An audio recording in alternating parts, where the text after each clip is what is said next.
mundo está pendiente de ese 20 de enero, cuando Donald Trump, de manera sorprendente para muchos, por segunda vez se sentará allí en la sala oval, ¿no es cierto?, en la Casa Blanca, como presidente de los Estados Unidos. Y para muchos,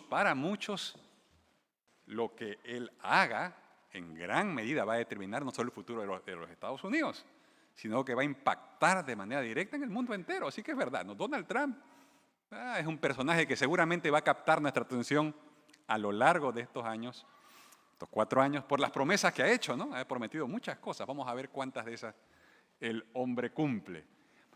El desarrollo de la tecnología es otro aspecto que también capta nuestra atención continuamente. El tema de la inteligencia artificial, por ejemplo, es un tema que hoy está en boga, ¿no? ¿Hasta dónde? ¿Hasta dónde se va a desarrollar la inteligencia artificial? ¿Hasta qué punto la inteligencia artificial va a ir reemplazando a la inteligencia humana? Es una buena pregunta eso. Sí, el tema de la inteligencia artificial definitivamente es un aspecto importante que considerar. Y finalmente está el tema de la incertidumbre radical, otro elemento importante, la incertidumbre, porque finalmente hay muchas cosas que no están bajo nuestro control, ¿no? Como seres humanos tenemos que reconocer que hay muchas cosas que no podemos controlar. ¿Habrá nuevas guerras este año? Y es probable, ¿no es cierto? Fenómenos naturales, y seguramente todos los años acontecen esas cosas. Pero nosotros cuando vamos a la palabra de Dios, hermanos, no nos sorprendemos frente a eso. La Biblia claramente nos dice, ¿no? Recuerden ustedes el texto de 2 de Timoteo, capítulo 3, verso 1, que dice que los tiempos finales serán tiempos peligrosos. Esa es la frase que se usa, ¿no? Tiempos peligrosos. Así define la Biblia los tiempos finales. Tiempos peligrosos. 2 escenas que vimos y que estamos viendo todavía. ¿Sí? Creo que todos fuimos impactados con las escenas de ese accidente aéreo allí en Corea, ¿no? Impresionante, impresionante, ¿no? Estamos hablando del sistema más seguro de viaje. Volar por avión es el sistema más seguro de viaje que existe. Y cuando uno ve estas escenas se pone a pensar, ¿no es cierto? Y dice, wow, ay, ay, ay, ¿no? Uno piensa en subirse a un avión, ¿no? Por algunos días por lo menos lo piensa, ¿no? Si alguien tiene un viaje cercano, dice, ups. No, claro, 179 personas. Tremendo. Unos pájaros, dice, ¿no? Causaron el accidente. ¡Wow! Eso fue a fines del año pasado. Y a inicios del año pasado, el primer atentado, ¿no? New Orleans, un extremista radical, tomó la vida de 15 personas. La misma noche se estaban celebrando Año Nuevo. 15 personas murieron en este atentado. Bueno, ese es el mundo en que vivimos, un mundo peligroso.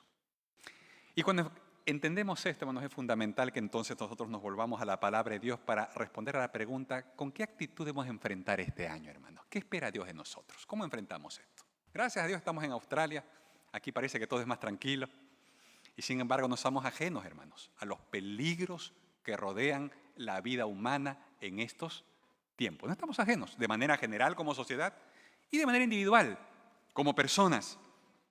Y es entonces, hermanos, que frente a estos desafíos nos encontramos con un mensaje oportuno para este momento, que se encuentra en un pequeño libro del Antiguo Testamento, en el libro de Habacuc. Y yo voy a pedir a todos, por favor, que busquen en sus Biblias físicas o digitales, vayan ubicando el libro de Habacuc. A veces nos cuesta encontrarlo un poquito.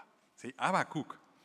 Este profeta que vivió en los años finales del pueblo de Judá, de la nación de Judá, antes de que fuera conquistada por los babilonios. Era un tiempo de crisis, era un tiempo peligroso. La amenaza estaba en el horizonte, había un poder que estaba conquistando nuevos territorios, conquistando a todas las naciones y que se acercaba de manera amenazante a la nación judía. Tristemente, el pueblo de Dios no gozaba de salud espiritual. La fe del pueblo de Dios se había enfriado, a pesar de que el rey Josías, el último rey bueno que encontramos en el reino de Judá. Hubo muchos reyes a lo largo de la historia. La mayoría fueron reyes malos, tanto en el reino del norte como el reino del sur. Pero este rey Josías intentó revertir las malas decisiones que habían tomado otros reyes antes que él y trató de llevar al pueblo de Dios a la verdadera adoración. Fue un reformador Josías, ¿sí? Intentó hacer reformas para restaurar la verdadera adoración. Pero tristemente, por más que se esforzó, la condición del pueblo de Dios no cambió mucho. Y esto angustiaba el corazón del profeta Habacuc.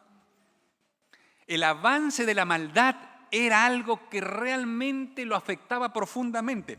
Y es por eso que cuando vamos al libro de Habacuc nos encontramos con esta lucha en el corazón de este hombre. Este es un hombre que está luchando, tiene una lucha existencial. Por un lado ve cómo avanza la maldad y por otro lado él sabe que adora a un Dios bueno y poderoso. Dice, Señor, ¿cómo puede ser posible? Que es una pregunta que muchos se hacen. Que haya tanta maldad si tú eres un Dios bueno. Si tú eres un Dios realmente bueno y justo, ¿por qué muchas veces parece que el mal prospera? Que el mal avanza. ¿Por qué permites tú eso? Esa es una pregunta que estaba allí muy arraigada en su corazón. Y él va a lidiar, a lo largo de todo su libro, él va a lidiar con esa pregunta, con esa inquietud. ¿Por qué parece que el mal prevalece si adoramos a un Dios bueno, incluso en medio del pueblo de Dios? Tiene esa pregunta allí. Y en el corazón de su respuesta, hermanos, de la respuesta que Dios le da, porque él va a ir con esta pregunta a Dios, Dios le va a dar una respuesta. Y en el corazón de esa respuesta encontramos el capítulo 2, versículo 4, hermanos. Vamos al libro de Habacuc, capítulo 2, verso 4. Porque el corazón de la respuesta de Dios se encuentra en ese versículo, que para muchos es un versículo que resume toda la enseñanza de la Biblia. Habacuc capítulo 2, verso 4, dice la palabra de Dios. Aquel cuya alma no es recta se enorgullece, mas el justo por la fe vivirá. Mas el justo por la fe vivirá. El apóstol Pablo va a tomar estas tres palabras, en hebreo son solamente tres palabras, y las va a repetir 3 veces en el Nuevo Testamento, como un resumen del mensaje del Evangelio. Mas el justo por la fe vivirá. Estas palabras poderosas han repercutido a lo largo de la historia. Son las palabras que un día golpearon con fuerza la mente de un sacerdote católico, Martín Lutero, quien un día estando en Roma, con muchas preguntas en su mente, fue golpeado con fuerza por estas palabras que penetraron su conciencia. Y viendo allí un sistema religioso que se había apartado de la palabra de Dios, fue realmente iluminado por este concepto. Mas el justo por la fe vivirá. Él entendió que la salvación no se gana. Él entendió que la salvación es un regalo divino que se acepta por fe. Este es un versículo que ha transformado la vida de muchas personas, no solo de Martín Lutero, a partir de él hubo muchas otras transformaciones. Pero este mensaje potente, hermanos, llega de boca del profeta Habacuc. El mensaje de aprender a vivir por fe. El justo por la fe vivirá. Es un mensaje central, importante. Decían algunos eruditos judíos que este mensaje resume la fe bíblica. Moisés dio a Israel 613 mandamientos. ¿No es cierto? Los eruditos judíos han contado todas las ordenanzas que Dios dio a través de Moisés en el Pentateuco, y según los judíos hay 613 ordenanzas o mandamientos. David los redujo a 11. Cuando tú lees el Salmo 15, y pueden leerlo con calma luego ustedes en su casa, en el Salmo 15 encontramos 11 ordenanzas de Dios, 11 cosas que las personas justas deben hacer. David, de Moisés 613, David reduce a 15. Miqueas reduce a 3. El famoso texto de Miqueas capítulo 6, versículo 8. ¿Qué es lo que Dios pide de ti? Hacer justicia, amar misericordia. ¿Y qué más? andar humilde delante de Dios. Tres cosas. Según Miqueas, Dios pide solamente tres cosas. Pero Habacuc da un paso más. Habacuc solo da una instrucción, un mandamiento. ¿Cuál es? El justo por la fe vivirá. Los eruditos judíos creyeron que estas tres palabras hebreas resumían bastante bien el mensaje de toda la Biblia. El justo por la fe vivirá. Pero entonces surge la pregunta, hermanos, ¿qué significa esto de vivir por fe? ¿Qué es vivir por fe? ¿Qué es esto de vivir por la fe? El justo por la fe vivirá. Y esta mañana vamos a intentar, hermanos, a la luz de la palabra de Dios, responder esa pregunta. Y vamos a responder la pregunta, ¿cómo podemos nosotros aprender a vivir por fe? Porque según Habacuc, en esta enseñanza que parece resumir toda la enseñanza bíblica, comprender este mensaje es clave. Esto es todo lo que Dios espera de nosotros. Según Habacuc, esto es todo lo que Dios espera de nosotros. Según Habacuc, se resume en esta sentencia. Aprender a vivir por fe. El justo por la fe vivirá. Y creo que todos nosotros hemos escuchado esta frase muchas veces antes y la hemos repetido también. Pero ¿qué significa y cómo podemos hacer la carne en nuestra vida? Esa es la gran pregunta al comenzar este año. Al enfrentar tiempos peligrosos, tiempos desafiantes, tiempos de incertidumbre, Dios nos dice, tranquilos, no te preocupes, no te angusties. Tú preocúpate por aprender la lección fundamental y central del Evangelio. El justo por la fe vivirá. Si tú aprendes a vivir por la fe, estarás preparado para enfrentarlo todo y vencerlo todo. Amén. ¡Qué buena noticia! No importa lo que venga por delante. Para nosotros lo más importante no es lo que va a suceder fuera. Lo más importante es cómo nos preparamos de manera individual para hacer frente a esos desafíos. Y entonces, hermanos, nos encontramos con el primer concepto clave. ¿Cómo nosotros podemos vivir por la fe? Y vamos a la palabra de Dios, capítulo 1, versos 1 al 4, para aprender el primer concepto allí. ¿Sí? Lo primero que Habacuc va a dejarnos claro es que hay momentos en la vida que son propicios para que la fe florezca. Es interesante eso. La fe no florece en cualquier terreno. La fe no florece en cualquier momento. Hay momentos propicios para que la fe florezca. Y sorprendentemente, para muchos, no son los momentos más fáciles ni cómodos. Miren lo que comienza diciendo Habacuc, capítulo 1, versos 1 al 4. Dice la palabra de Dios, profecía que el profeta Habacuc recibió en una visión, y comienza inmediatamente él. ¿No? Él le está hablando a Dios, en realidad le está reclamando a Dios. Miren lo que dice la palabra de Dios. Por favor, miren sus Biblias allí. Verso 2, Habacuc capítulo 1, vamos a leer la palabra de Dios. Versículo 2 dice, ¿hasta cuándo, Jehová, gritaré sin que tú escuches? Y clamaré a causa de la violencia sin que tú salves. ¿Por qué me haces ver iniquidad y haces que vea tanta maldad? Ante mí solo hay destrucción y violencia.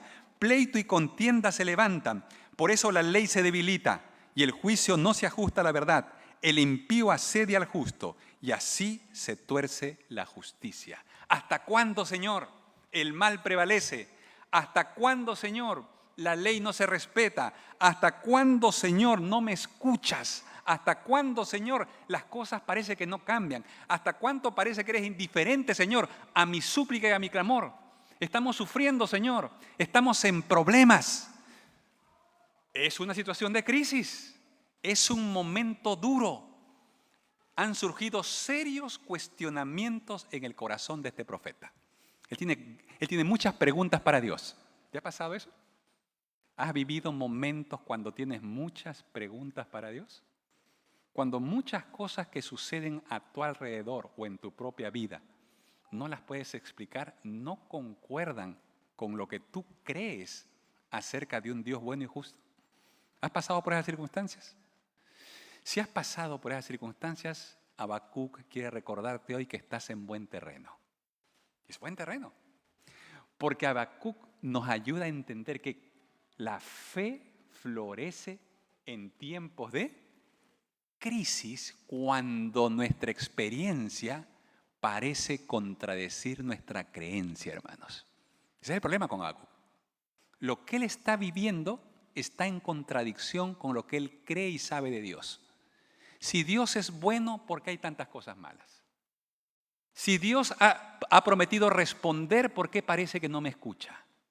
Eso es lo que está preguntando aquí. Y por más que él insiste, él dice ¿hasta cuándo? ¿Hasta cuándo? ¿Y hasta cuándo? Porque parece que Dios no escucha.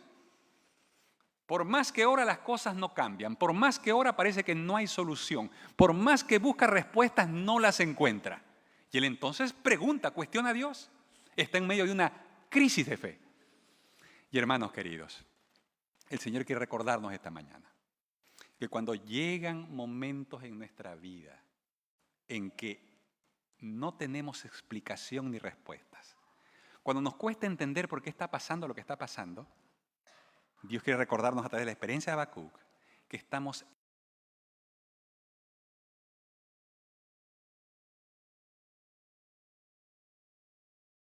en nuestras vidas, porque es esencial que aprendamos a vivir por fe. Y como es esencial que aprendamos a vivir por fe, Dios permite que tengamos que vivir crisis, porque la crisis es el terreno donde la fe puede florecer. Es un primer concepto importante que debemos tener presente, hermanos. Y posiblemente esta no sea una buena noticia para muchos de nosotros, porque caramba, ¿a quién le gusta pasar por crisis? ¿A quién le gusta pasar por problemas? Pero en este mundo de dolor y sufrimiento y pecado, hermano, las crisis van a llegar. Y todos vamos a tener que pasar por momentos difíciles. Y seguramente este 2025, hermanos, alguna situación compleja y desafiante vamos a tener que enfrentar. Pero Dios dice, mira, Dios quiere que cambies tu perspectiva sobre eso. Quiere que tú entiendas que cuando llega la crisis, esa crisis es una ocasión propicia para que con la ayuda de Dios en tu vida la fe florezca, la fe germine. Hay cosas, decisiones que no vas a tomar en medio de otras circunstancias. Hay cambios en tu vida que Dios quiere que hagas que solo son posibles cuando Dios permite que la crisis sacuda tu existencia. Y te hagas este tipo de preguntas. Y es cuando surgen estas preguntas que estás en terreno propicio. Para que la fe... Hay duda. Claro, esto empieza con duda, empieza con cuestionamiento. Sí, pero el momento de duda, de cuestionamiento, es buen terreno. No es mala señal. No te preocupes si estás cuestionando. No te preocupes si te sientes frustrado. No está mal. Job pasó por esto también. ¿Recuerdan ustedes a Job? Tú lees los salmos, los famosos salmos imprecatorios. Encuentras al salmista también gritando, Señor, ¿por qué no me escuchas? Dios mío, ¿por qué me has desamparado? Salmo 22:1. ¿Por qué está tan lejos de ti, de mí tu salvación? Siente lejos a Dios. Momentos de crisis, momentos de dificultad, son parte de la experiencia cristiana. Habacuc lo está viviendo en carne propia. Y lo primero que él quiere mostrarnos es que esos momentos de crisis son los momentos más propicios para que la fe pueda crecer. Y yo pongo a mirar mi propia experiencia, hermanos, y cada uno tiene la suya. Y cuando miro la mía, es verdad, eso funciona de esta manera. Yo ponía a recordar, ¿cuál fue un momento duro en que mi fe fue probada? En que no entendía lo que me pasaba. Y recordé este momento. ¿Me reconocen o no me reconocen? No usaba lentes en ese tiempo. Este momento definió mi futuro visual. Porque antes de esta experiencia no usaba lentes. Después de esta experiencia empecé a usar lentes. Este es mi recuerdo de ese momento. ¿Sí? Esto es diciembre de 1992, hermanos. Poquito, ¿no? Poquito atrás, hace un poquito atrás. Y esto es Medellín, Colombia. ¿Sí? Aquí tengo algunos amigos colombianos. Y Colombia, hermanos, para mí tiene un lugar especial en mi vida, en mi historia. Yo cuando escucho Colombia, inmediatamente mi mente se va para estos años. ¿Sí? Esto es Medellín, Colombia. Yo estaba finalizando el tercer año de teología. Tercer año, era estudiante de teología. Y ellos son mis compañeros de estudio. ¿Sí? El primero de la izquierda, estoy yo en el centro, y el que está a mi derecha, mi compañero Enzo, es Luis, Enzo y yo. Y los dos pastores eran los que dirigían el tema de publicaciones. de la venta de publicaciones adventistas, religiosas allí en Medellín en esa época. Bueno, en Sudamérica, quizás para dar un poco de contexto, los estudiantes, muchos estudiantes, financian sus estudios en la Universidad Adventista mediante el colportaje, la venta de publicaciones, ¿no es cierto?, de salud, de familia y, por supuesto, las verdades bíblicas. Muchos colportores, ¿no? Mi padre, mi tío abuelo estudió así, mi padre estudió así. Y yo también salí a colportar. Conseguimos los recursos en el verano vendiendo. Y eso es un milagro de por sí, ¿eh? Imagínate usted, pagar tus estudios vendiendo libros. Vende comida, ¿no? Pero libros, ¿quién compra libros? Bueno, el colportaje es una experiencia de fe. ¿Eh? Y para muchos estudiantes, el que puedan continuar estudiando o no depende cómo les vaya en su campaña de colportaje. De eso depende todo. Muchos jóvenes, especialmente en universidades como la nuestra en Perú, sus padres no tienen condiciones para pagar la universidad. El gobierno no hace créditos educativos en general, paga el que tiene dinero. Paga el que tiene dinero.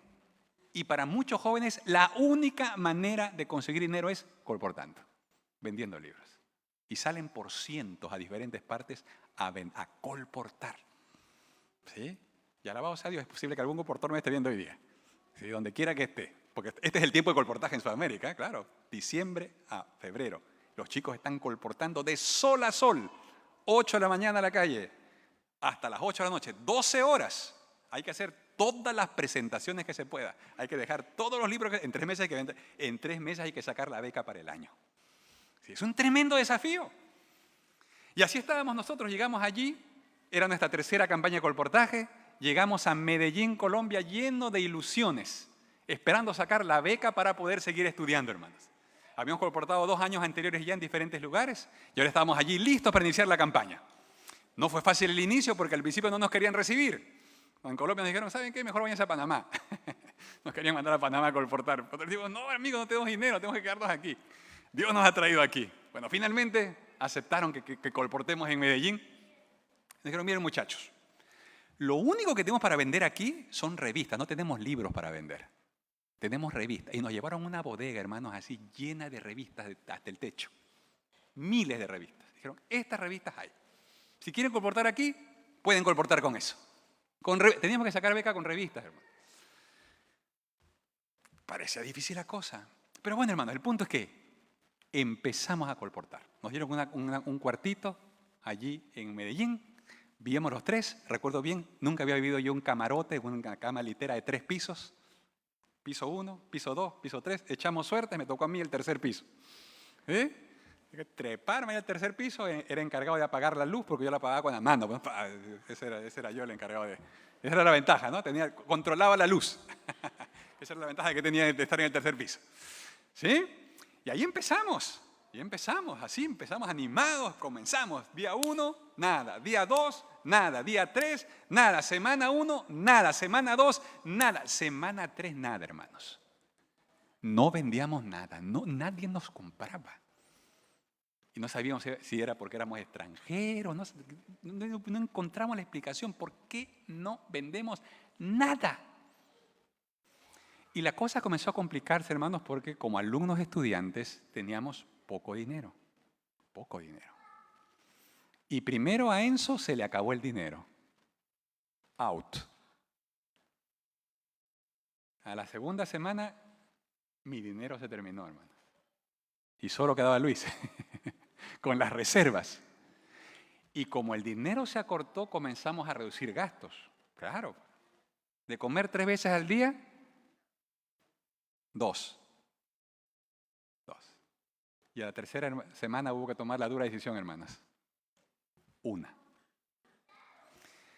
Y hermanos, yo les confieso, yo jamás había pasado hambre. Yo no sé si ustedes han pasado hambre. O sea, ese deseo de comer y no tener para comer. Y no tienes para comer. No hay comida, no tienes dinero para comprar y no hay nadie que te dé comida. Estás en un país extranjero, no te conoce nadie. ¿Sí? Y tienes hambre, pero no hay. Y por primera vez en mi vida, hermanos, comencé a tener hambre. Y no había comida. Y yo sabía que no había comida, que estábamos comiendo el dinero de Luis. Él nos estaba prestando el resto, ¿no? Y recuerdo bien, avena con plátano, un pan. Y listo. Esa era la ración del día. Y aguante, hombre. Y salíamos a colportar así. Hermanos queridos, yo tengo que reconocer que comencé a pelear con Dios. Digo, Señor, ¿qué pasa? ¿Qué pasa? Hemos venido a cumplir tu obra, esta es tu misión, tú nos has traído. Todo eso que tú dices, bueno, Señor, ¿qué pasa? ¿Por qué no vendemos? No puede ser, Señor. Y ya comienzas a orar de otra manera, ¿no? Ya es con un corazón cargado, desesperado. Tiempos de crisis, hermanos. Tiempo cuando tu experiencia contradice tu creencia. ¿Por qué un Dios bueno permite que pasemos esto? ¿Por qué Dios nos trajo tan lejos para pasar por esto? Esa pregunta surge. Y encima me acuerdo que mi mamá llamaba a preguntar cómo estamos. Y yo muerto de la vergüenza, pues, ¿no? ¿Cómo le decir que me iba mal? No podía decirle eso. Pero ella comenzó a sospechar, ¿ah? Comenzó a sospechar ella, porque como yo no le respondía, comenzó a sospechar. Y un día me dijo, vente, regrésate. No, ¿cómo me voy a regresar? Hermanos queridos, tiempos de crisis, cuando parece que Dios no escucha. ¿Hasta cuándo, Señor, Jehová, gritaré sin que escuches? Y entonces, hermanos, tú tienes que tomar una decisión. Y es la que tuvo que tomar Habacuc en su momento. Nosotros también tuvimos que tomar esta decisión. ¿Qué vamos a hacer en ese momento? ¿O reniegas o te rebelas contra Dios? ¿O te vuelves a Dios con todo tu corazón en busca de una respuesta divina? Y alabado sea Dios, hermanos queridos. Porque Habacuc nos da el ejemplo de qué tenemos que hacer cuando llegamos a situaciones críticas y extremas como eso. En segundo lugar, Habacuc nos ayuda a comprender que la fe crece y madura cuando aprendemos a esperar respuestas divinas en el lugar secreto de la oración. Y entonces ahora Habacuc, hermanos, vamos a descubrir que se vuelve a Dios con todo su corazón en busca de las respuestas que solo Dios puede darte. Porque para esos momentos de crisis, solo Dios tiene las respuestas. Así que la mejor opción es volverte a Dios, sinceramente, con tus cuestionamientos, con tu lucha de fe, con tu crisis, pero volverte a Dios con todo tu corazón, buscando la respuesta que Él solo tiene para ti. Y miren ustedes, vamos al capítulo 2, versículos 1 al 4, para ver cómo respondió Habacuc en este momento de crisis. ¿Qué es lo que hace Habacuc? Habacuc, capítulo 2, versos 1 al 4. ¿Cómo enfrenta Habacuc este momento de crisis, de angustia, de aparente silencio divino? Algunos llaman la noche oscura del alma, cuando parece que estás solo, que incluso Dios se olvidó de ti.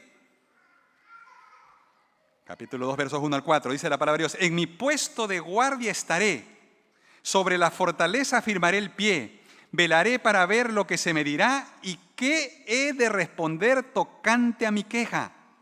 Jehová me respondió y dijo: escribe la visión, grábala en tablas para que pueda leerse de corrido. Aunque la visión tarda en cumplirse, se cumplirá su tiempo, no fallará. Aunque tarde, espérala, porque sin duda vendrá, no tardará. Aquel cuya alma no es recta se enorgullece, mas el justo por la fe vivirá. ¿Qué hace entonces Habacuc en este momento de angustia y de desesperación y de crisis? Capítulo 2, verso 1. Dice que él adopta la actitud de un guardia, de un atalaya, de un vigilante. Los atalayas en aquellos tiempos eran aquellas personas que se paraban sobre los muros a vigilar si algún enemigo se acercaba a atacar la ciudad. Por lo tanto, el ser un atalaya implicaba estar siempre atento, no pestañear, no dormir, es estar todo el tiempo concentrado para que ninguna señal de peligro sea pasada por alto. Pero es interesante que esa figura de atalaya ahora Habacuc la toma en este otro sentido. Dice, Señor, yo voy a adoptar la actitud de un atalaya, de un guardia, de un vigilante, esperando que tú me des la respuesta que yo necesito. Yo, Señor, tengo todas estas preguntas. Yo, Señor, no entiendo lo que está pasando. No sé por qué está sucediendo esto. No entiendo por qué las circunstancias están ocurriendo de esta manera. Pero aunque no entiendo nada, Señor, yo sé que tú tienes una respuesta para mí. Yo sé que tú puedes ayudarme a entender esto. Yo sé que solamente en ti puedo encontrar la solución a estas profundas inquietudes en mi corazón y por lo tanto voy a estar vigilando, voy a estar en guardia hasta el momento en que tú, Señor, me des la respuesta que yo necesito.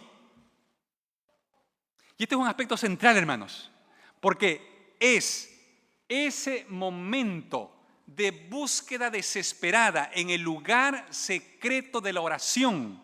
Cuando nosotros, si perseveramos e insistimos en buscar al Señor, obtendremos una respuesta de parte de Dios. Y esto es fundamental, porque Dios siempre tiene una respuesta para nosotros, tiene una respuesta precisa para ti. Pero lo que Dios quiere que aprendamos, hermanos, es que necesitamos ir al lugar secreto de la oración con nuestra Biblia abierta, para recibir de Dios la respuesta que necesitamos y no dejar de buscar la respuesta hasta que la recibamos. Esa es la actitud que toma Habacuc. Él dice, Señor, yo te voy a buscar, voy a estar vigilante mañana, tarde y noche hasta que tú, Señor, me des la respuesta que mi alma necesita. No puedo seguir viviendo así angustiado. No quiero vivir desesperado. Quiero, Señor, que tú fortalezcas mi fe, pero esa fe solo es fortalecida cuando recibimos palabra de Dios, hermanos. Y el apóstol Pablo va a decir que la fe es por el oír y el oír es por la palabra de Dios. Lo que hace que tu fe crezca y madure es recibir palabra de Dios.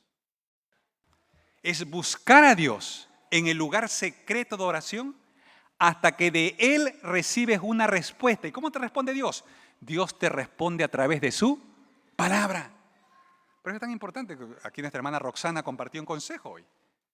Este consejo de tener el hábito de leer la Biblia todos los días es siempre importante, hermanos. Pero leer la Biblia en momentos de crisis es lo que hace toda la diferencia entre la vida y la muerte. Entre salir adelante y triunfar o retroceder y fracasar. Porque es solamente el recibir palabra de Dios lo único que puede sostenerte y fortalecerte. No son las palabras humanas, no son los consejos humanos, no, lo que tú necesitas es palabra de Dios. Necesitas que Dios te hable confirmando que Él está allí contigo y que Él te va a sostener en todo momento hasta que logres salir adelante. Mientras tú no recibas esa seguridad de Dios, vivirás angustiado.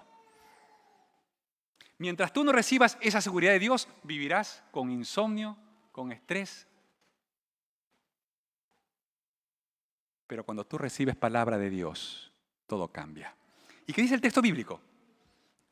Que Habacuc se paró allí, en el cuarto de oración, como un vigilante, y comenzó a buscar palabra de Dios.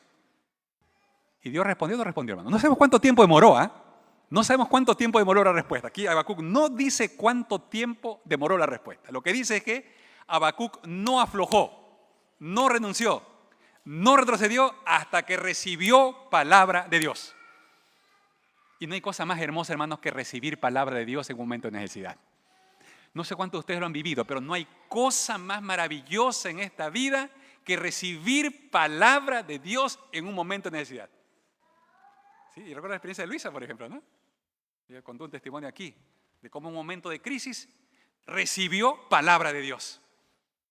Yo recuerdo que Luisa lo dijo, ¿no? Dios me prometió, me acuerdo que usó esa frase, ¿no? Dios me lo prometió. Eso es, hermanos. En esos momentos de crisis, si tú buscas a Dios con todo tu corazón, dispuesto a no renunciar hasta que Dios te dé la respuesta, en el momento oportuno la respuesta llegará. Tú vas a recibir palabra de Dios. Habacuc, ¿recibió palabra o no recibió palabra? Recibió palabra, dice aquí el versículo 2. Jehová ¿qué dice? Me respondió, me contestó y me dijo. Dios le respondió. Él estaba allí con la misma actitud de Jacob, con el ángel, ¿no? No te voy a soltar hasta que me bendigas. Aquí Habacuc le está diciendo a Dios, Señor, yo no voy a dejar de buscarte hasta que tú me des una palabra. Necesito que tú me hables, necesito que tú me respondas. Dime algo, Señor. Quiero escucharte, necesito escucharte. Necesito recibir instrucciones tuyas. No sé cómo enfrentar esto, por favor. Dime qué hacer, dime cómo hacerlo. Ahí estaba Habacuc peleando con Dios, luchando por recibir palabra. Y dice que en el momento oportuno, Jehová le respondió, le dijo, muy bien, toma la tabla. Y así es, hermanos. Escribe lo que te voy a decir. Aunque la visión tarda en cumplirse, se cumplirá a su tiempo, no fallará. Y es hermoso esto, hermanos, porque una vez que Dios te da palabra, la palabra de Dios no puede fallar. Esto es lo maravilloso eso. Una vez que Dios te da palabra, tú puedes vivir con certeza, porque la palabra de Dios puede tardar. Dios no te dice cuánto tiempo va a demorar, no sabes, puede ser un día, 2 días, 3 meses, no sabes cuánto, pero ya no importa cuánto tiempo, porque Dios te ha prometido algo, porque Dios te ha dicho algo. Él te ha dicho que Él va a obrar en el momento oportuno, y tú entonces esperas en Dios con la bendita seguridad de que esta promesa se va a cumplir, que en el momento oportuno la palabra que Dios te ha prometido se cumplirá. Y aquí, ¿qué le promete Dios a Habacuc? Mira, los orgullosos babilónicos no van a prevalecer. Con todo su poderío, con todo su armamento, con todas sus riquezas, no van a prevalecer. Yo me voy a encargar también de ellos, porque los justos por la fe vivirán, porque son los justos los que triunfarán. No pierdas la fe, persevera en tu fe, porque los justos vivirán, los justos seguirán adelante. Los justos vivirán por fe. Y esta expresión vivir por fe, hermanos, ¿no? Esa palabra fe, el hebreo emuná, significa firmeza, apego indiviso, apego totalmente firme a algo, un apego inseparable, inquebrantable. Tener fe es apegarnos y aferrarnos de manera invencible a la promesa de Dios. Eso es fe. Tú te aferras con alma, corazón y vida a lo que Dios te prometió. Tú le crees a Dios y te aferras a lo que le ha dicho. Y no importa que las circunstancias por un tiempo no cambien. Y no importa que nadie más crea. No importa que todo esté en tu contra. No importa que todo apunta a una derrota. Tú crees que lo que Dios ha dicho, lo que Él te ha prometido es verdad. Y sigues avanzando porque Él te lo ha prometido. Por eso avanzas. ¿Por qué avanzas? Porque Él te lo ha prometido. Otros dicen, pero ¿cómo vas a avanzar? No se puede avanzar. Yo no te puedo explicar, solo te puedo decir que Dios me lo prometió. Por eso sigo adelante. Esa es la experiencia de los hijos de Dios a lo largo de la historia, hermanos. Ahí está el pueblo de Dios, saliendo de Egipto, rodeados por todos lados, enemigos atrás, desierto a los costados, montañas, mar al frente. No hay por dónde pasar, están encerrados. Eso es derrota, esto es el fin. Aquí se acabó, no hay más posibilidades humanas. Busca una explicación, busca una salida. No la hay. Todo el mundo da el caso perdido. Pero entonces llega palabra de Dios. Dile al pueblo que marche.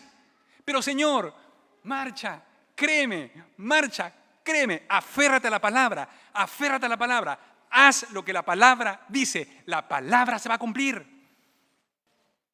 Y el pueblo avanzó, hermanos, el pueblo avanzó.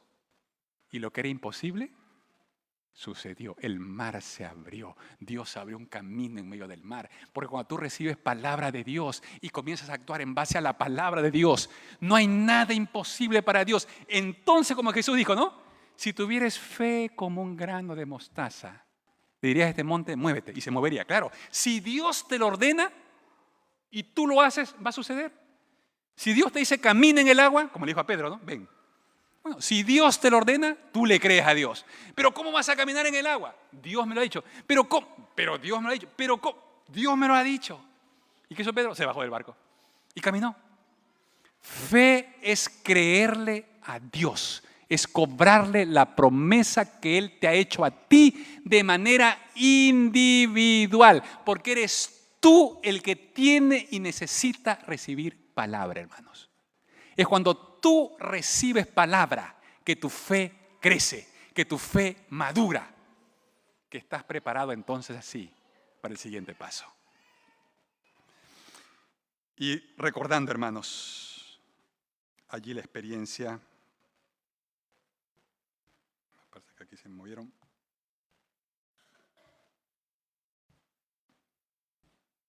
Si me ayudan con la diapositiva, porque creo que la perdí aquí, tengan la bondad.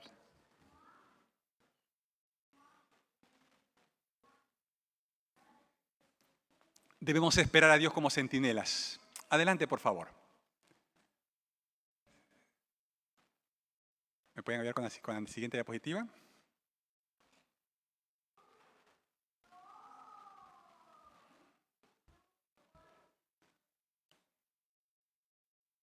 Ahí está, sí.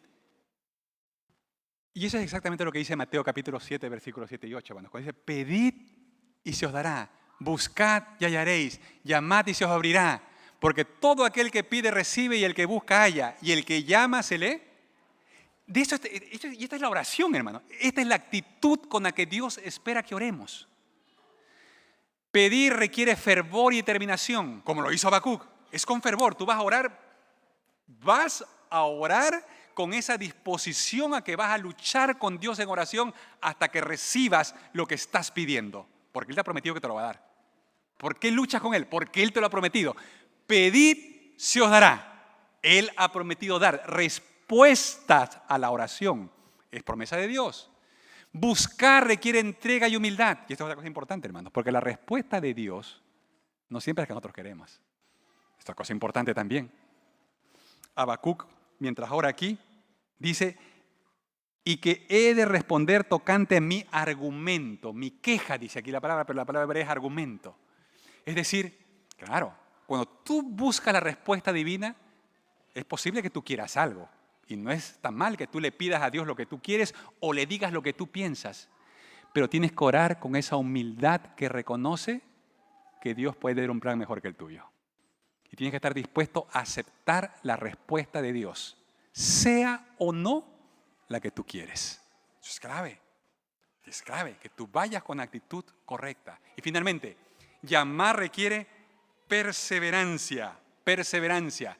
Porque debemos tocar hasta que recibamos de Dios lo que Él ha prometido. No dejes de buscar a Dios en el lugar secreto de la oración a través del estudio de la palabra hasta que tengas respuesta de Dios. No te rindas, no salgas, no te vayas, no dejes de buscar a Dios hasta que recibas una respuesta del Señor. Él tiene una respuesta para ti. La tuvo para Habacuc, mas el justo por la fe vivirá. Fue la respuesta de Dios para Habacuc. Y Él tiene también una respuesta para ti. ¿Podemos pasar a la siguiente, por favor?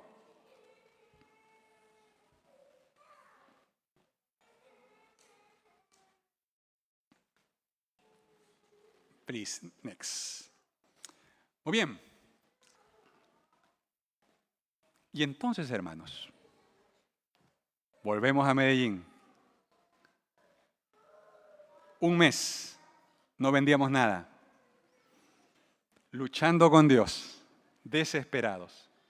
Hasta que una mañana, buscando a Dios en esos momentos de lucha, oración, me encontré con un versículo corto que se encuentra en Mateo capítulo 6, versículo 4. Ese día recibí palabra. ¿Qué dice Mateo 6, 4? Bienaventurados los que lloran, porque ellos recibirán consolación. Y así estábamos nosotros, ¿no? Literalmente estábamos llorando. Estábamos quebrados, literalmente. Bienaventurados los que lloran, porque ellos recibirán consolación. Ese día recibimos palabra. Yo recibí palabra. Ese día Dios calmó mis miedos, mis ansiedades, mis temores, mis angustias. Dios me dijo, tranquilo, yo te voy a consolar. Yo te voy a consolar. Y junto con el mensaje bíblico encontré este pensamiento en el libro Discurso Maestro de Jesucristo. Las pruebas de la vida son los instrumentos de Dios para eliminar de nuestro carácter toda impureza y tosquedad. Mientras nos labran, escuadran, cincelan, pulen y bruñen, el proceso resulta penoso y es duro ser oprimido contra la muela del esmeril. Pero la piedra sale preparada para ocupar su lugar en el templo celestial. El Señor no ejecuta trabajo tan consumado y cuidadoso en material inútil. Únicamente sus piedras preciosas se labran a manera de las de un palacio. ¡Wow! Ese día Dios abrió mi corazón, hermanos. Sentí que Dios estaba trabajando conmigo. Dios me recordó que era una piedra preciosa, que mis lágrimas no eran en vano, que un propósito tenía Dios y que en algún momento Dios nos iba a consolar. No sabía cómo, pero Él prometió que nos iba a consolar. Él nos iba a consolar, Él prometió eso. Dios nos va a consolar. No sé cómo, pero Dios me lo prometió. Dios prometió que habría consuelo divino. Y ese día dejé de quejarme, hermanos. Ese día se acabaron mis lamentos. Se acabaron mis quejas, cambió mi actitud, me lavé la cara.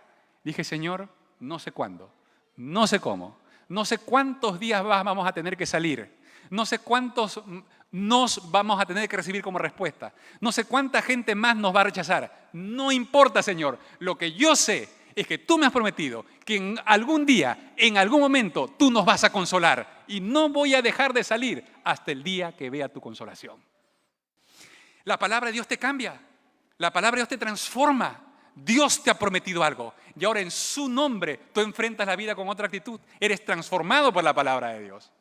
Y entonces, hermanos, salimos.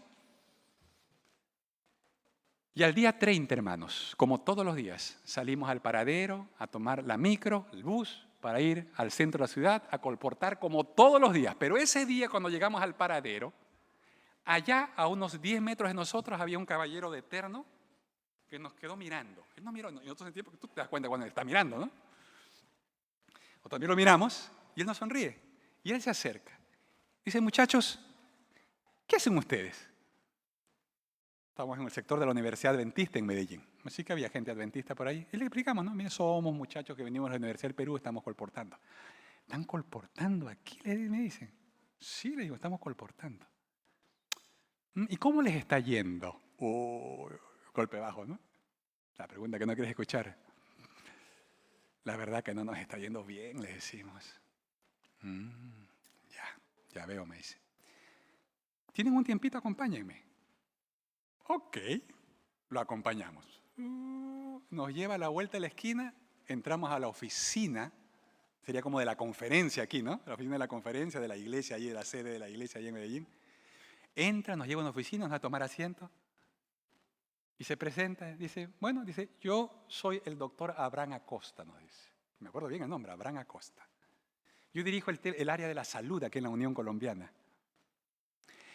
Chicos, cuéntenme, ¿qué están haciendo? Y bueno, le explicamos cómo nos presentamos, ¿no? Y le decimos, muy bien, nosotros llegamos y decimos, mire, somos estudiantes peruanos, estamos de paso aquí en Colombia, estamos vendiendo este material. Dicen, no, muchachos, así no van a vender nada en este país. Y ese hombre, hermano, se toma el tiempo de dar una clase de colportaje. Dice, jóvenes, en este país ustedes tienen que decir esto, esto, esto y esto. Primera cosa, se van a hacer una tarjeta personal con su nombre. Cada vez que vayan a un lugar van a entregar una tarjeta. Tienen que darle realce a su presentación. Nada que estudiantes. Nada. Tengo un educador en salud. Eso es lo que usted es, un educador en salud. Nos mandó a hacer tarjetas, nos dio el discurso, nos dio materiales, nos dio una clase de colportaje para colportar en Colombia, hermano. ¿Ok? Luego de recibir la clase, amigos, ese día salimos rumbo a la ciudad como siempre hemos salido. Y llegamos, recuerdo bien, a la oficina central del Banco Ganadero en Medellín. Al centro de la ciudad. Estábamos colportando bancos. Y llegamos a la recepcionista como siempre llegábamos y hasta ahí llegábamos, ¿no? De ahí nos mandaban de vuelta. Cuando nos decían, le vamos a llamar, nunca nos llamaban. Y esta vez, ¿cierto? Ya habíamos hecho las tarjetas, entregamos la tarjeta, dijimos exactamente lo que se nos dijo que digamos y por primera vez la recepcionista nos mira y nos dice, tomen asiento por favor. ¡Wow! Nunca nos habían dicho eso. Tomen asiento por favor. Y luego viene y dice, entra, sale y dice, en 10 minutos los va a atender el gerente. ¡Wow! Nunca nos había pasado eso. Nunca había pasado eso. ¿Desean servirse algo? Por supuesto que sí. Por supuesto, palabras de música al oído, ¿no? Galletitas con tintico, ¿no? Una agüita está bien, ¿no? Esas galletas estaban sabrosas, hermano, ¿te imaginas, no? Teníamos en ayunas. Las galletas sabrosísimas. Pasaron 10 minutos, hermano. Se para la recepcionista y dice, señores, el gerente los espera. Entramos y estaba el gerente del banco allí. Dice, señores, ¿sí? Teníamos 3 minutos para hacer la presentación. Muy bien, somos educadores en salud, somos extranjeros, estamos visitando las instituciones más importantes de la ciudad porque queremos ayudarlos en su salud para que puedan brindar un mejor servicio. Y comenzamos. 3 minutos. El hombre nos escucha y dice, señores, me interesa. Me interesa. ¿Cuánto cuesta el programa? Oh, ¿cuánto cuesta el programa? Dijimos, miren, nosotros estamos aquí haciendo un servicio a la comunidad, el programa no cuesta. ¿Cómo que no cuesta? No cuesta. Lo único que pedimos es lo siguiente.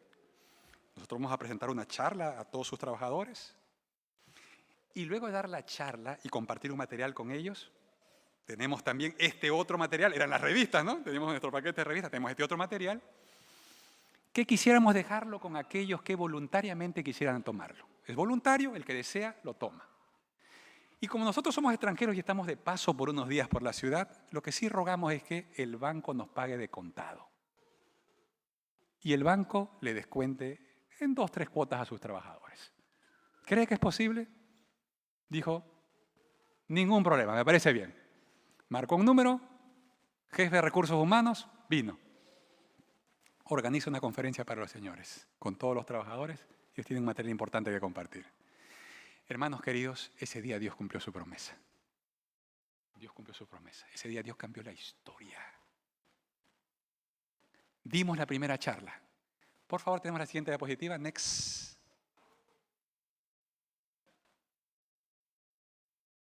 Y comenzamos a comprender, hermanos, que la aceptación de las respuestas divinas nos transforman y nos capacitan para caminar en las alturas. Y Dios comenzó a ayudarnos a caminar en esas alturas, hermanos queridos. Terminó la primera charla. Al gerente le gustó. Dijo, señores, está muy bueno. Me encantó lo que ustedes hacen. ¿Saben qué voy a hacer? Dijo. Voy a hablar con la gerente regional para que la gerente regional los reciba. Para ver si pueden ir a las otras agencias. Sacó la cita con la gerente regional. Tuvimos la entrevista con la gerente regional. A la gerente regional le encantó. A partir de ese día, hermanos, cada día ellos nos programaban para una agencia distinta. Íbamos de agencia en agencia. Ese era nuestro trabajo. Ir de agencia en agencia. Presentando las charlas y dejando los materiales. En un mes, hermanos, Dios revirtió todo. Lo que era una derrota, lo que era una tragedia, lo que estaba perdido, Dios lo transformó. ¿Por qué? Porque Dios cumple su palabra. El día nos prometió, yo voy a consolarte, yo voy a consolarte. Él dio palabra y Él cumplió su palabra, hermanos queridos. Y Habacuc vivió lo mismo. Él recibió palabra de Dios. Y miren ustedes finalmente, capítulo 3, vamos a la parte final ya. Una vez que Habacuc recibe la palabra de Dios, el justo por la fe vivirá. Él toma la palabra de Dios, cambia su actitud, se lava la cara. Y entonces ahora él ora ya de otra manera. El profeta desesperado ahora da lugar al profeta confiado. Ahora confía en Dios. Dios le ha hablado, Dios le ha prometido y él sabe que Dios cumplirá. Por eso el capítulo 3, verso 1 dice, Jehová, he oído tu palabra, he oído tu palabra, he recibido palabra, Señor, y temí. Jehová, aviva tu obra en medio de los tiempos. Señor, vuelve a salvar como siempre ha salvado. Y este es un texto interesante, porque lo que la palabra aquí hebrea sugiere, hermanos, es que cada salvación de Dios es una salvación distinta. Dios nunca repite una salvación. Tú no encuentras en la Biblia 2 historias semejantes. Cada vez que Dios salva, salva de una manera diferente. Dios no repite una salvación. Cada salvación de Dios es única. Por eso, si Dios te salvó de una manera en el pasado, no creas que te va a salvar de la misma manera en el futuro. Ni trates de exigir a Dios que lo haga. Pero tú lo hiciste así en el pasado. La vez pasada me salvaste así. ¿No? Sí, está bien, esa fue la vez pasada. Dios tiene una nueva salvación para ti. Una salvación distinta. Una salvación en la que quiere enseñarte otras cosas. Quiere revelarse a tu vida de otra manera. Quiere que tú logres verlo de una manera como no lo habías visto antes. Es otra salvación. Por eso él dice, Señor, vuelve a salvarnos. Y hace un repaso de episodios de la historia del pueblo de Dios cuando Dios salva. ¿Sí? Distintos momentos. Si ustedes leen después con calma el capítulo 3, relata la historia, se acuerda de la historia de Gedeón. Cómo Dios salvó a Gedeón. Cómo Dios salvó a Otoniel en el tiempo de los jueces. Cada juez fue salvado por Dios, pero cada salvación fue distinta. Y termina en el versículo 3:13 dice, has salido para socorrer a tu pueblo, para socorrer a tu ungido. Has abatido la cabeza de la casa del impío. Has descubierto el cimiento hasta la roca. Y entonces, hermanos, llega la parte culminante. Versículos 17 al 19. Dice la palabra de Dios. Vamos a leer allí juntos. Así termina el texto. Dice, aunque la higuera no florezca, ni en las vides haya frutos, aunque falte el producto del olivo y los labrados no den mantenimiento, aunque las ovejas sean quitadas de la majada y no haya vacas en los corrales, con todo, yo me alegraré en Jehová, me gozaré en el Dios de mi salvación. Jehová el Señor es mi fortaleza. Él me da pie como de ciervas y me hace caminar por las alturas. ¡Wow! Oh, hermanos queridos. Y una vez que Dios te da palabra, entonces Dios te capacita por su palabra para que puedas hacer cosas que nunca antes había hecho. Para que puedas conquistar victorias que nunca antes había conquistado. Para que puedas ver salvaciones que nunca antes habías visto. Dios obra de manera poderosa. Y usa una figura interesante. Usa la figura de estas cabras que viven en las... ¿Han visto de esas cabras monteses que viven en esas montañas rocosas? Que parece que se van a caer. ¿Cómo caminan en ese desfiladero esas cabras y no se caen? Y no solo caminan, corren. Son capaces de correr en medio de los desfiladeros de las montañas rocosas. Esa es la figura aquí. Te dice aquí, mira, tranquilo. Sí, lo que yo quiero es, a través de esta experiencia, es ayudarte a vivir en otro nivel, en otra dimensión. Quiero que enseñarte a caminar en las alturas, en medio de los peligros, de los mayores desafíos. Yo te voy a enseñar a caminar de manera segura. No necesitas temer. Yo te voy a enseñar a caminar en las alturas. Y eso es lo que Dios quiere prometernos al comenzar este año, hermanos. Dios tiene alturas para conquistar para cada uno de nosotros. Dios tiene alturas. Él quiere salvarte de una nueva manera. Quiere capacitarte de una nueva manera. Él quiere que comprendas que cuando aceptas su respuesta divina, Él te transforma y te capacita para caminar por las alturas. Si podemos pasar, por favor, las siguientes imágenes, quiero mostrarles una fotito final. Avancemos, por favor. Next.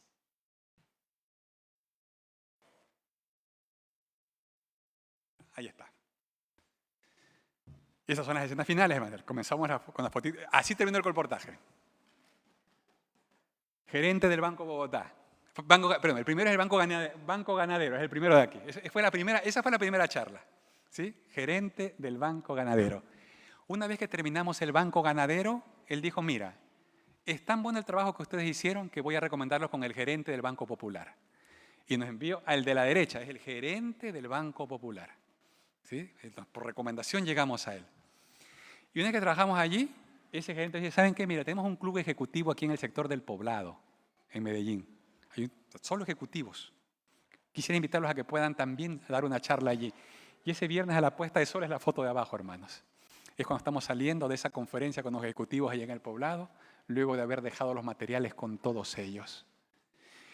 Me acuerdo que brindamos con un vaso de leche, ¿no? Porque hay que invitarnos un trago, no tenía así un vaso de leche. ¿Usamos? Sí, un vaso de leche está bien. Y brindamos con un vaso de leche, hermanos, y nos reíamos y decíamos, y era gracioso porque ellos nos decían doctores. Yo tenía en ese tiempo, ¿qué tenía? 20 años. Nos decían doctor. Y me dejé crecer la barba en ese tiempo por primera vez. ¿Ah? Para parecer doctor, bueno. Y venían y nos consultaban, ¿no? Me acuerdo, vi una gerente se acercó y dice, mire, doctor, ¿me puede ayudar? Mi esposo está intentando dejar de fumar, muchas veces lo ha intentado y no lo logra. ¿Será que usted puede darnos algún consejo? Y pues decíamos, Señor, qué increíble, jamás imaginamos estar con esta gente, pero tú realmente has cumplido tu promesa. La verdad se cumple, hermanos. Dios puede ayudarnos a caminar en las alturas. Él tiene un plan para cada uno de nosotros este año. Y la gran pregunta es, cuando llegue la crisis, llegue la lucha, ¿buscarás a Dios con todo tu corazón y no te soltarás de Él hasta que recibas palabra? Y una vez que recibas palabra, ¿estarás dispuesto a obedecerla y a seguirla para que puedas caminar por las alturas que Dios tiene planeada por ti? ¿Cuántos hoy quisiéramos hacer un compromiso con Dios, hermanos? Vamos a decirle a Dios, Señor, yo quiero este año, con tu ayuda, quiero dar pasos de fe. Quiero caminar por alturas que no he conocido hasta este momento. Quiero caminar más alto.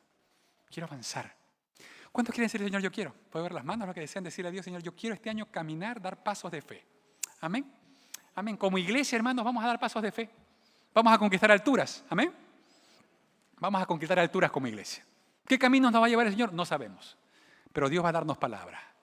Y una vez que nos dé palabra, vamos a avanzar con fe, conquistando las alturas que Dios tiene para nosotros este año. Que Dios los bendiga, mis hermanos. Que Dios nos bendiga a todos este año, para que juntos podamos ser más que vencedores y podamos caminar en las alturas que Él tiene preparado para nosotros.